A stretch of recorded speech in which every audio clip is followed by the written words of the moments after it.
Bem-vindo de volta. Audiolivro Mediunidade de Cura. Hercílio Mais, Ramatiz. Os médiuns de cura e os curandeiros. Capítulo 11. Pergunta: como poderemos distinguir os verdadeiros médiuns de cura e aqueles outros que são apenas ignorantes, palpiteiros ou interesseiros e que, sob a legenda de espiritismo, exploram o sofrimento alheio? Às vezes, tais aventureiros astuciosos receitam com tal presteza e habilidade, à guisa de médiuns espíritas, que se torna bastante difícil distingui-los dos médiuns idôneos ou verdadeiros. Que dizeis? Ramatiz. A mediunidade também obedece a um roteiro progressista que se impõe e aperfeiçoa tanto pela experimentação como pelo estudo sensato. Deste modo, é difícil, no princípio de sua manifestação, alcançar-se o êxito e a clareza desejada, pois em sua fase inicial, ela se manifesta envolvendo o médium em dúvidas e confusões. E assim, esse período é propício a que o médium incipiente, pela sua inexperiência e invigilância, incorra na distorção da ética rígida exigida no desempenho de tal função. No entanto, efetivamente, há os que se dizem receitistas, mas que, de fato, são curandeiros mercenários. E os sucessos que, em alguns casos, lhes atribuem é apenas aparente, pois os doentes que os procuram já estão quase sempre cumprindo prescrições médicas ou sentiriam melhoras em sua saúde independente de qualquer remédio. As enfermidades, em sua maior porcentagem, são estados transitórios de reajuste fisiológico ou uma espécie de reação do metabolismo orgânico no sentido de resguardar e evitar que o corpo sofra consequências mais graves, tal como a morte súbita, assim como também se destina a apurar o grau espiritual do ser na sua resistência moral contra a dor. Existem determinadas metamorfoses na vida animal, cujas manifestações também se assemelham a enfermidades, embora se trate apenas de fenômenos destinados a revigorar o equipamento orgânico. Citamos, por exemplo, o caso da muda das penas, nas aves, da pele, nos répteis, do pelo, nos animais ou da lã, nos carneiros. Mudanças físicas de aparência enfermiça, que são apenas transições processadas em épocas próprias. E graças a essa sábia disposição da natureza, a muda resulta sempre num reajuste mantenedor de saúde mais vigorosa. Notai que no homem, à medida que ele cresce e se desenvolve, ocorrem certas crises fisiológicas produzidas no seu corpo, as quais, embora sejam naturais, também se manifestam com aparência de moléstias. Referimos-nos ao período da puberdade nos jovens, à menopausa nas mulheres ou à inatividade das glândulas sexuais nos velhos.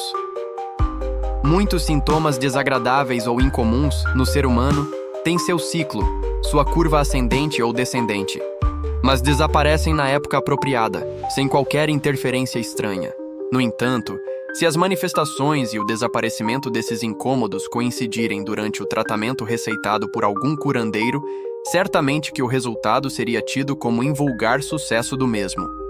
Os enfermos que, por coincidência ou espontaneamente, se livram de seus incômodos, quando sob o cuidado de algum charlatão, acabam sempre por gabar virtudes terapêuticas que tais aventureiros não possuem, e são-lhes gratos porque se acreditam realmente curados por eles. Ditos curandeiros, quando a sua terapêutica resulta em fracasso, alegam negligência dos pacientes quanto ao tratamento prescrito, ou então, censuram-lhes a falta de fé na medicação. E quase sempre eles se saem bem, pois o homem comum não entende a contento o que seja a fé, nem sabe mobilizá-la em seu próprio benefício. Sendo do feitio humano que um acontecimento espetacular suplanta dezenas de outros sem sucesso, uma só cura de aparência miraculosa é suficiente para propiciar fama a qualquer de tais charlatões. Há pouco tempo, certa instituição médica dos Estados Unidos da América do Norte, ao efetuar autópsias e pesquisas em centenas de indigentes, comprovou que mais de um terço deles havia contraído doenças graves e resistido às mesmas durante longos anos, curando-se até espontaneamente sem precisar de tratamentos médicos ou de medicamentos específicos de ação fundamental. Esses indigentes recuperaram-se mobilizando suas próprias defesas e reservas orgânicas, sem necessidade de qualquer intervenção ou disciplina médica. Em alguns casos, as úlceras tinham cicatrizado, sumiram-se os metástases cancerígenas, Os pulmões lograram sua calcificação espontânea e o pâncreas recuperara-se de graves atrofias. Residuais de tumores provaram que eles foram drenados naturalmente pelas vias emunctórias, assim como a circulação sanguínea vencera profundas anemias e o coração restaurara-se, evitando infartos perigosos. Em 2 casos de alcoólatras, o tecido conjuntivo hepático revelava indícios de cirrose regredida, e 4% traíam vestígios de pronunciada amebíase nas paredes do cólon intestinal, espontaneamente restabelecido. Pergunta: haverá alguma correlação entre os casos desses indigentes e os dos curandeiros, charlatões ou falsos médiuns, que também promovem curas tidas como surpreendentes? Ramatiz: é evidente que se algum curandeiro ou médium houvesse tratado desses doentes curados de forma espontânea, ele seria consagrado como famoso terapeuta que poderia devolver a saúde aos desenganados da medicina oficial. E, em breve, a imaginação exaltada do povo crédulo o tomaria como um ser possuidor de virtudes ou poderes sobrenaturais, atraindo multidões de sofredores. O homem astuto e experimentado também pode simular a prática da mediunidade e até receitar com acerto, caso conheça a ação terapêutica dos medicamentos, orientando-se mediante as bulas e pela leitura dos mementos farmacêuticos. Há indivíduos ledores de revistas médicas que chegam a formular diagnósticos aceitáveis, em contraste com certos médiuns anímicos, incultos ou supersticiosos, cuja ignorância constitui sério obstáculo que anula as benéficas intuições do seu guia. Esse é um dos motivos que nos levam a insistir em concitar os médiuns a integrarem-se conscientemente nos postulados do espiritismo e estudar o mecanismo da mediunidade, assim como assimilar os ensinamentos básicos da própria ciência profana do mundo material.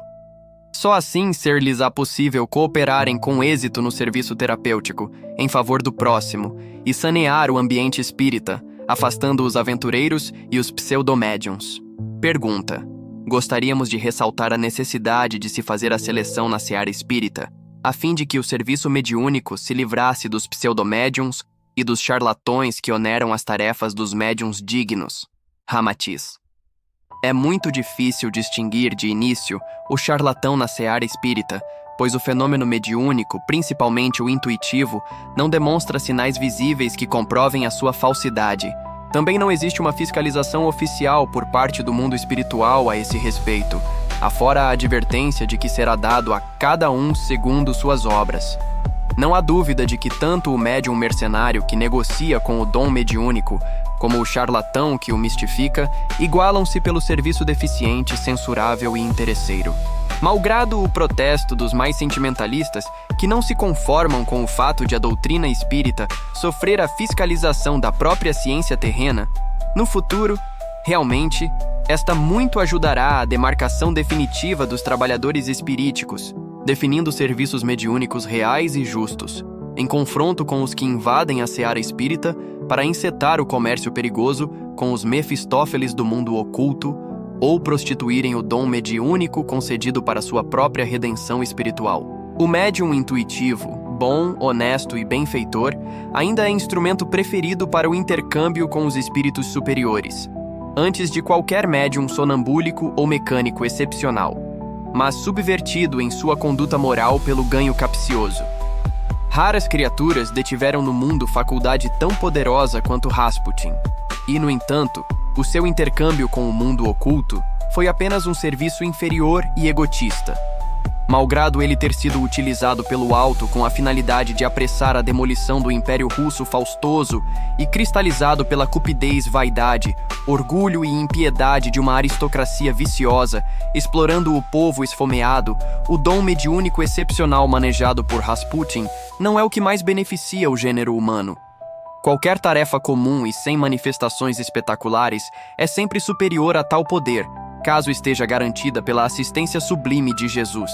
A faculdade mediúnica intuitiva, só em casos raríssimos, oferece alguns resultados integralmente autênticos, pois os médiuns, durante o seu contacto com os espíritos, não abdicam de sua vontade, nem abandonam a bagagem de virtudes ou de pecados das suas existências pregressas. O médium intuitivo, evangelizado, repetimos, embora seja tecnicamente incipiente para transmitir a realidade do mundo oculto para os encarnados, pode revelar mensagem superior desde que a mesma mereça a chancela angélica. Pergunta: e que dizeis do curandeirismo que infesta o interior do país, onde pontificam criaturas completamente ignorantes dos preceitos mais elementares de medicina e de higiene e que, no entanto, conseguem promover curas impressionantes?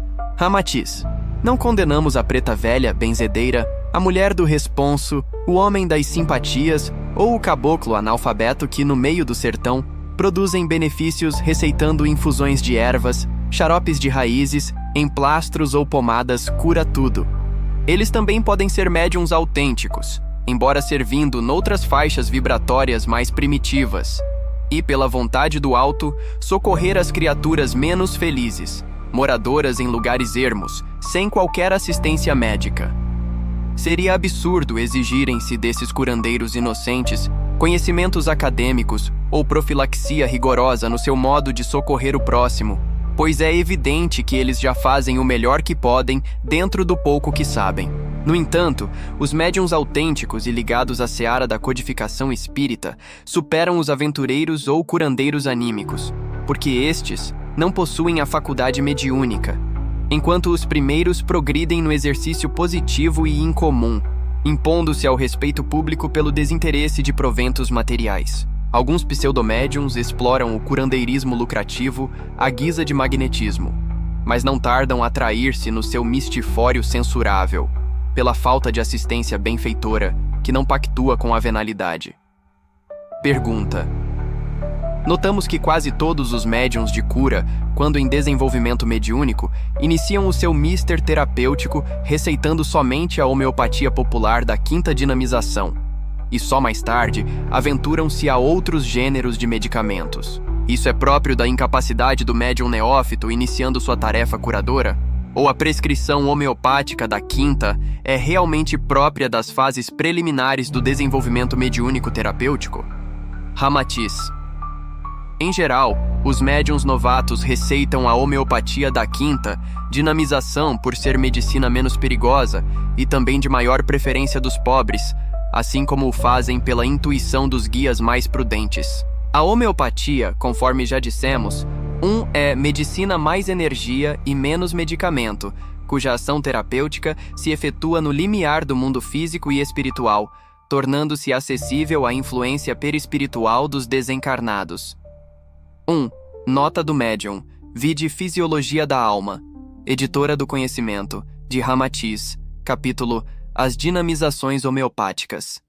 É medicina ideal para a recuperação da saúde psicofísica dos enfermos, pois o seu quantum energético age como um ótimo catalisador na função do chakra esplênico, que é o centro etérico situado à altura do baço responsável pela absorção dos glóbulos de vitalidade do meio ambiente e das emanações solares destinados à recomposição atômica e prânica do organismo etereofísico. As doses infinitesimais são verdadeiros detonadores dinâmicos, atuando nas reservas energéticas do corpo humano e que mobilizam as forças etéreo-astrais do próprio perispírito.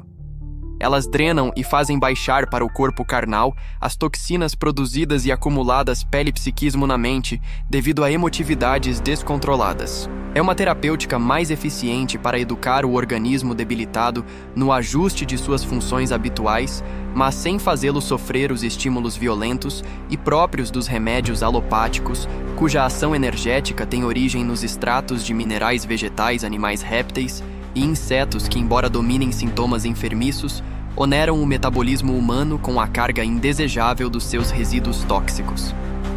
Capítulo 12. O receituário mediúnico dos pretos velhos, índios e caboclos. Pergunta: que dizeis sobre as receitas mediúnicas formuladas pelos espíritos de índios, caboclos ou pretos velhos, os quais, embora sejam leigos em medicina, prescrevem ervas, remédios caseiros ou homeopatia, que às vezes produzem curas extraordinárias? Ramatiz: são espíritos que estiveram reencarnados nesses ambientes de costumes um tanto primitivos.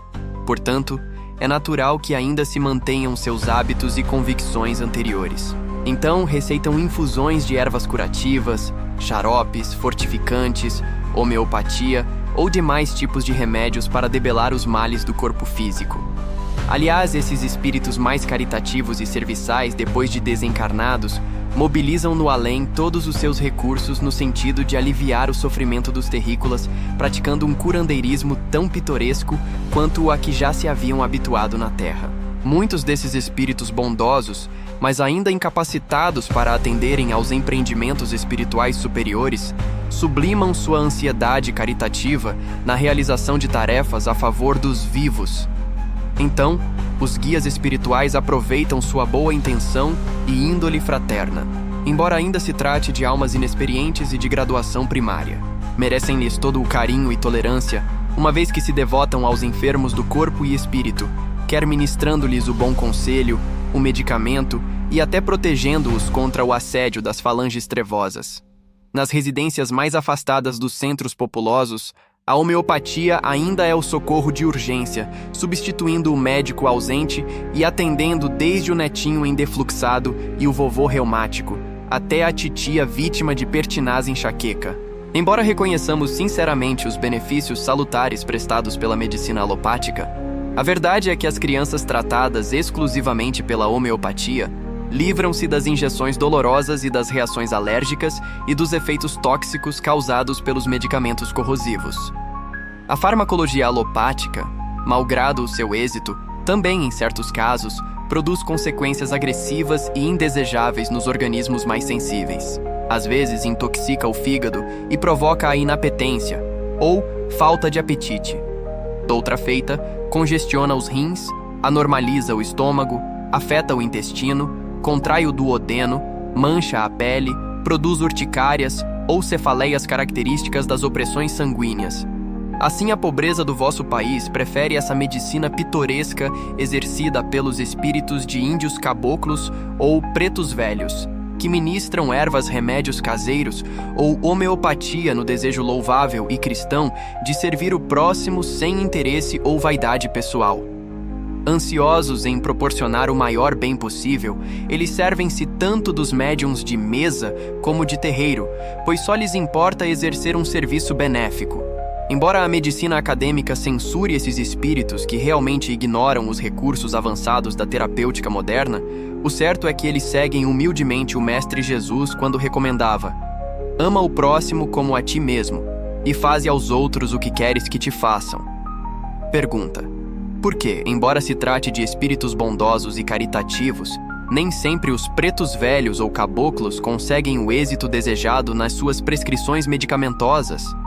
Porventura não gozam da faculdade de premonição durante a sua assistência espiritual junto aos enfermos da terra?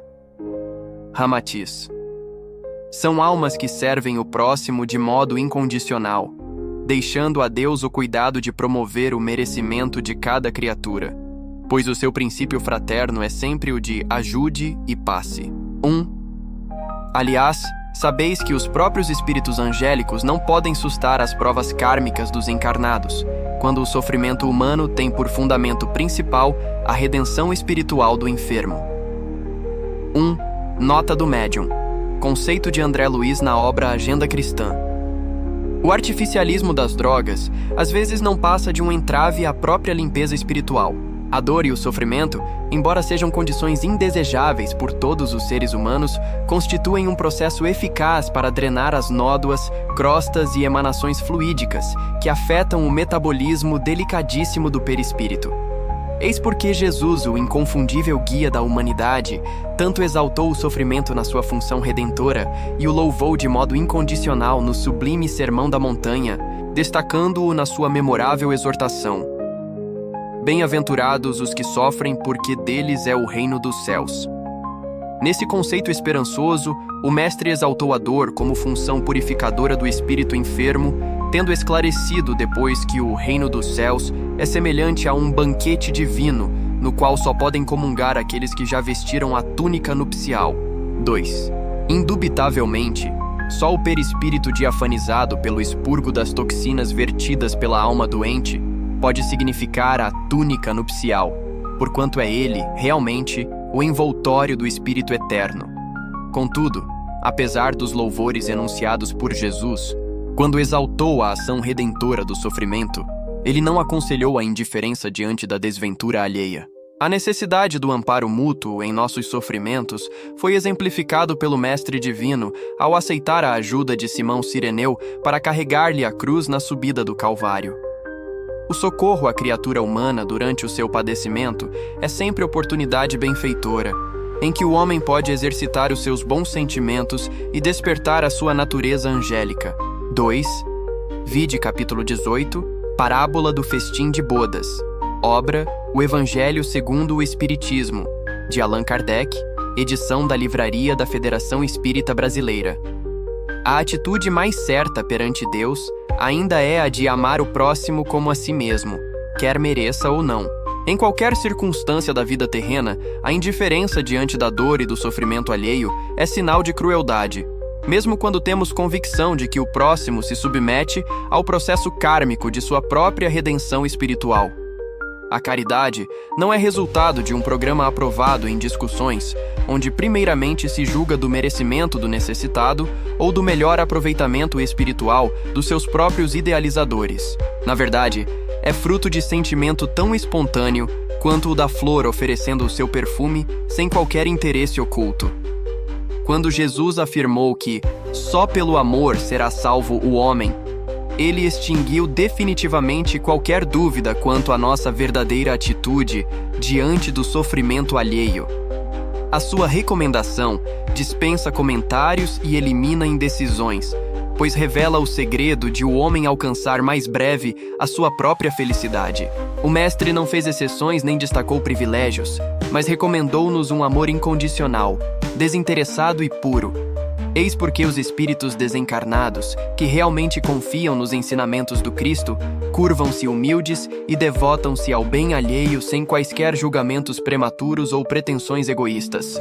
É o que acontece aos pretos velhos, caboclos e silvícolas benfeitores, que trabalham incondicionalmente a favor dos sofredores encarnados, pois, embora ainda não sejam diplomados pelas academias do mundo, eles se consagraram na escola do amor do Cristo.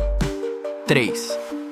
Assim, eles receitam o xarope, a erva, a mesinha caseira ou a homeopatia, despreocupados da crítica dos médicos ou cientistas terrenos, mas certos de que Deus saberá decidir quanto ao merecimento dos enfermos que forem socorridos. 3. Nota do médium. Vide esse conceito e suas considerações mais amplas nos capítulos 33 e 34, definindo rumos e em aditamento, que fazem parte da obra Lázaro Redivivo, ditada pelo espírito de Humberto de Campos a Chico Xavier, edição da Livraria da Federação Espírita Brasileira. E graças à condição de espíritos desencarnados, eles ainda podem servir melhor os enfermos encarnados, porque os examinam diretamente no perispírito e assim identificam-lhes a enfermidade, por vezes considerada incurável, quando sob os cuidados da vossa medicina. Pergunta: não seria mais conveniente que todos os médicos desencarnados também só receitassem ervas e remédios caseiros, evitando a medicação apática, que pode ser perigosa quando receitada por médiuns muito anímicos? Ramatiz. Em primeiro lugar, esclarecemos que os espíritos desencarnados só receitam de acordo com o seu próprio conhecimento adquirido na Terra. Além disso, a preferência à simpatia ou à tolerância dos enfermos variam quanto aos diversos tipos de drogas e medicamentos. Alguns são alérgicos a certos remédios, mas outros já os assimilam satisfatoriamente. Há doentes que se recuperam apenas pelo uso da homeopatia e são inócuos à medicina alopática, às infusões de ervas tóxicas ou à química farmacêutica. Há criaturas que se restauram facilmente pela terapêutica violenta das injeções, em perfeita afinidade com a sua constituição psicofísica mais densa. Finalmente, ainda existem pessoas de natureza magnética muito receptiva ou sensível que logram a saúde pela terapia das simpatias, dos benzimentos e exorcismos.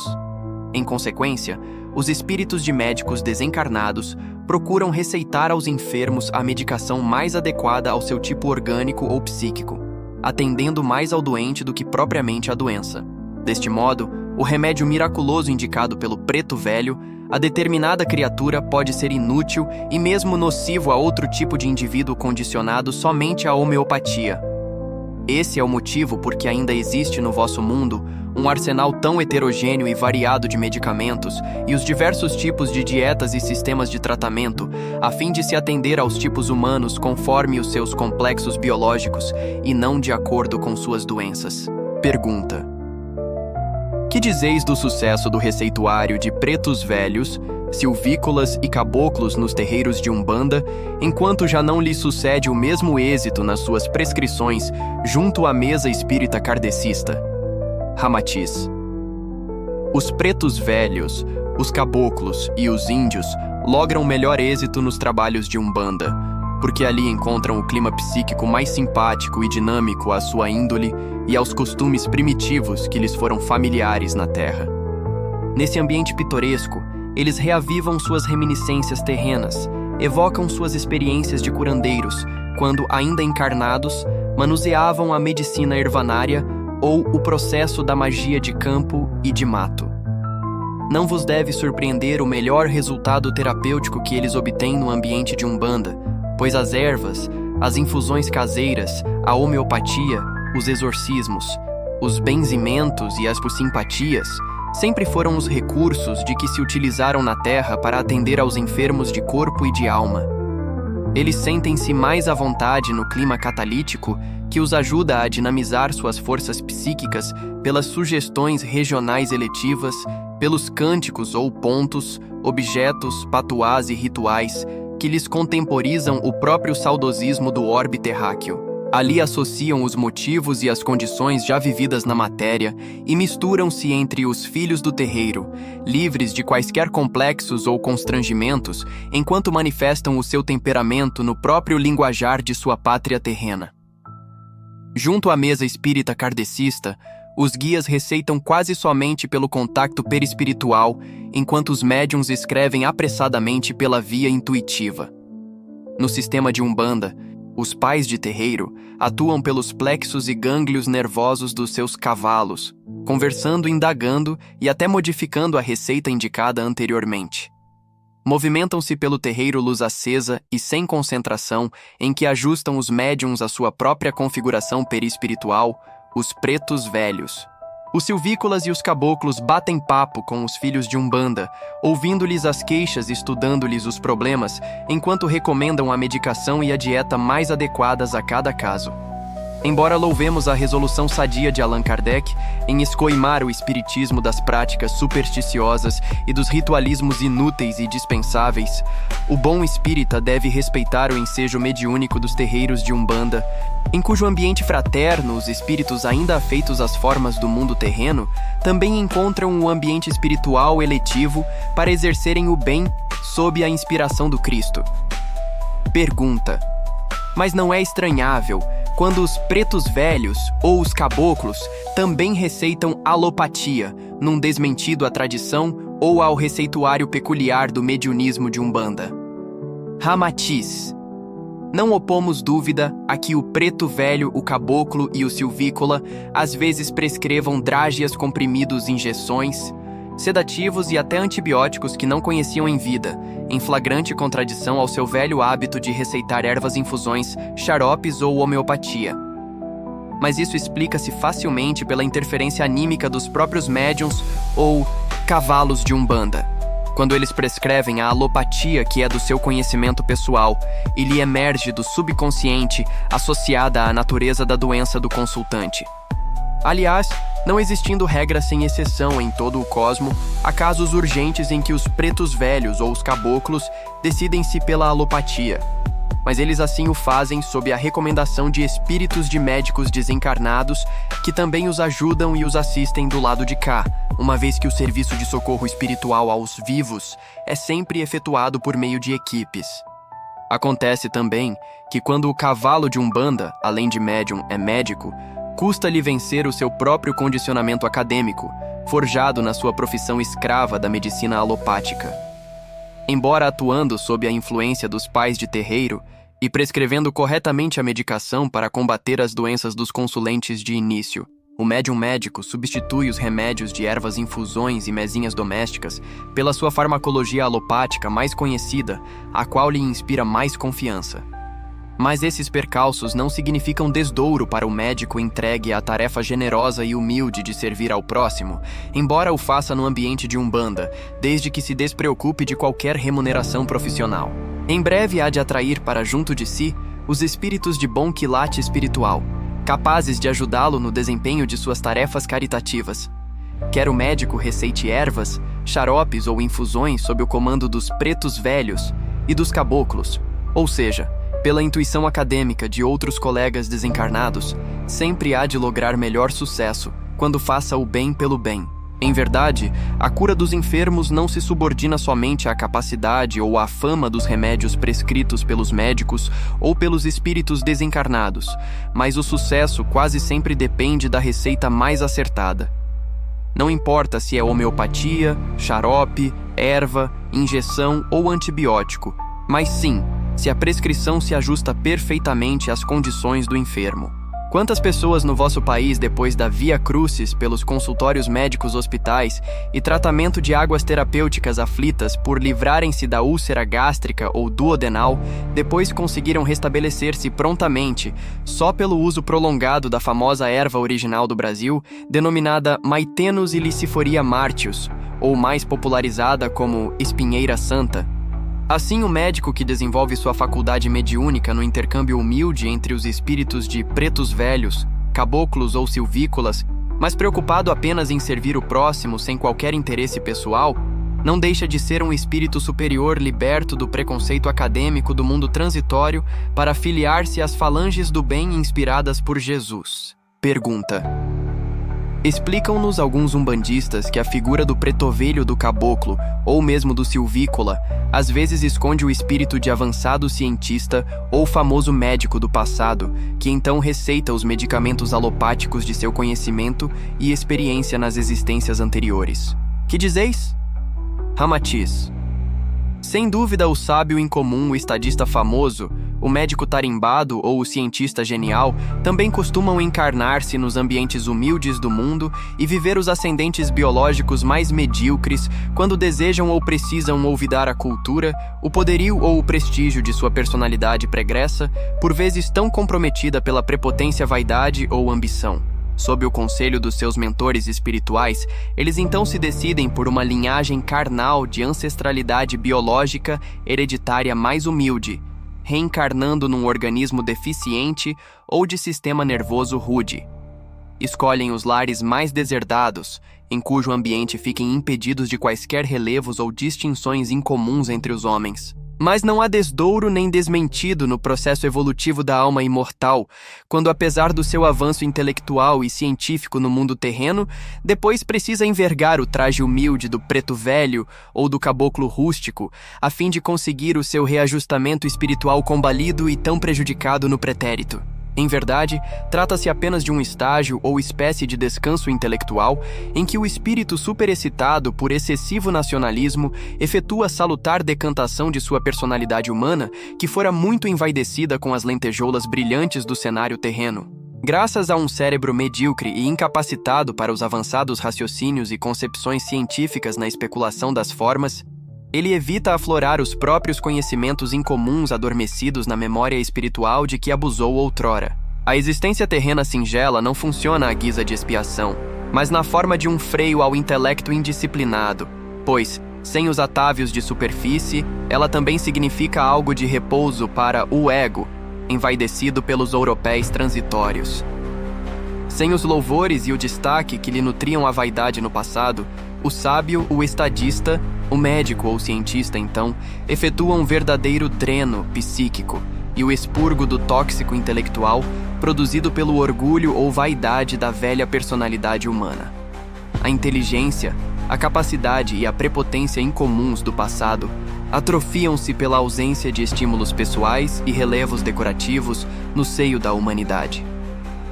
Eis por que não opomos dúvida quanto à possibilidade de alguns espíritos cultos de sábios, cientistas ou médicos famosos manifestarem-se nos terreiros de Umbanda ou mesmo junto às mesas kardecistas sob o traje humilde do preto velho ou da vestimenta apagada do caboclo. Mas embora o arquivo ou a memória das vidas anteriores não se apaguem na figura perispiritual do preto velho ou do caboclo que já foi médico, É evidente que ele só poderá receitar as medicações do seu velho conhecimento, embora atualmente elas sejam obsoletas ou fora de moda, provavelmente passíveis de críticas sob os conceitos da medicina moderna. Malgrado tenha sido médico na vida passada, o espírito do preto velho, ou do caboclo de Umbanda, precisa atualizar-se com a farmacologia moderna e familiarizar-se com as últimas descobertas científicas no gênero, caso pretenda atuar de modo sensato no receituário mediúnico. Embora ele seja um espírito desencarnado, há de precisar de um curso ou aprendizado pelos laboratórios distribuídos à superfície da Terra, sob a orientação sadia de algum médico do espaço e sempre em dia com o progresso farmacêutico do mundo. Insistimos em dizer que o fenômeno da morte carnal não é suficiente para proporcionar ao espírito desencarnado a sabedoria ou bondade que ele ainda não cultivou na vida material. Sem dúvida, quando os médicos desencarnados comunicam-se através de médiuns sonambúlicos ou de incorporação total, eles chegam a receitar os mesmos medicamentos que já conheciam ou preferiam indicar nos seus consultórios terrenos. Em certos casos, os consulentes chegam a desanimar na procura dos remédios prescritos pelos médicos desencarnados há longos anos, devido a se tratar de medicação muito antiga, que só conseguem encontrar com muita sorte ainda esquecida no fundo das prateleiras das farmácias dos subúrbios. 4. Isso explica o motivo por que o médico desencarnado também precisa atualizar-se com as últimas descobertas farmacológicas, caso pretenda receitar pelos médiuns kardecistas ou de Umbanda o remédio mais em dia e sem despertar a ironia ou censura da medicina moderna. 4. Nota do médium. Realmente, em nossos trabalhos mediúnicos, um dos médicos desencarnados que atende ao receituário é identificado facilmente porque ele só receita as mesmas drogas que lhe foram familiares ou simpáticas quando há alguns anos ainda clinicava em nossa cidade. No entanto, outro espírito de médico, muito estudioso e atualizado com a medicina moderna, às vezes prescreve medicamentos tão recentes que é preciso aguardar a sua venda nas farmácias, pois os laboratórios terrenos mal estão terminando o seu lançamento ou distribuição. Pergunta: então explica-se por que o preto velho pode receitar alopatia, uma vez que ele já foi médico no passado. Não é assim? Ramatiz. O médico desencarnado que prefere atuar nos terreiros de Umbanda, ou mesmo junto à mesa kardecista sob a indumentária do preto velho ou do caboclo, é porque ele já se tornou avesso à terapêutica das injeções das drágeas dos antibióticos ou de quaisquer outros produtos químicos da medicina alopática. Desde que deliberou receitar do espaço pelo curandeirismo de ervas benzimentos, homeopatia, xaropes ou mezinhas domésticas resguardados sob o anonimato do preto ou caboclo, isso demonstra a sua intenção de libertar-se do academismo do mundo terreno, talvez devido às decepções ou veleidades indesejáveis. Depois de desencarnados e ao reconhecerem-se espírito imortal, alguns médicos bem-intencionados deploram sua estultícia e vaidade terrenas, preferindo então maior intimidade entre os filhos de Umbanda ou frequentadores do centro espírita, na tarefa humilde de socorrer os enfermos do mundo sob o anonimato do preto velho ou do caboclo rude. Mas também é incoerência o espírito apresentar-se nos trabalhos mediúnicos depois de encobrir a sua personalidade de médico com a feição perispiritual de um escravo preto velho, índio ou caboclo para receitar novamente a mesma medicação alopática que era própria de sua antiga profissão acadêmica. Da mesma forma, seria criticável o espírito do médico em atividade junto à mesa kardecista prescrever ervas, xaropes, tisanas domésticas ou recomendar benzimentos, cuja terapêutica é própria dos caboclos, dos pretos velhos e dos índios habituados aos terreiros de Umbanda. Se a lógica espiritual por trás das terapêuticas e do anonimato do médico desencarnado te tocou, demonstre seu apoio. Inscreva-se, curta e comente para que a mensagem de expansão da consciência e o conhecimento profundo sobre o plano espiritual cheguem a mais buscadores. Seu engajamento é vital para a disseminação desta verdade. Quer entender a mecânica completa da cura e os propósitos do preto velho no contexto espírita? Acesse agora a playlist completa deste audiolivro. Obrigado por assistir.